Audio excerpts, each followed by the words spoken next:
జై శ్రీరామ్. ఈ టైంలో పలకరిస్తున్నానని అనుకోకండి, చిన్న వీడియో చేశాను చూస్తారని.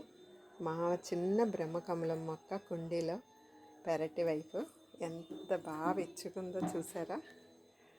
ఆ తెల్లని తెలుపు నిజంగా దగ్గరికి వెళ్తే మంచి స్మెల్, మంచి సువాసన, చాలా తేలికగా, చాలా ఎంత అందంగా ఉన్నదో చూసారా.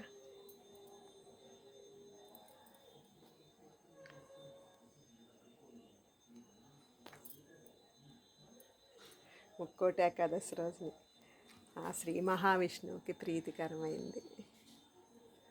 చాలా బాగుంది కదా ఫ్రెండ్స్. సర్వే జనా సుఖినో భవంతు. అందరూ మొక్కలు పెంచండి, పర్యావరణాన్ని కాపాడండి. జై శ్రీరామ్.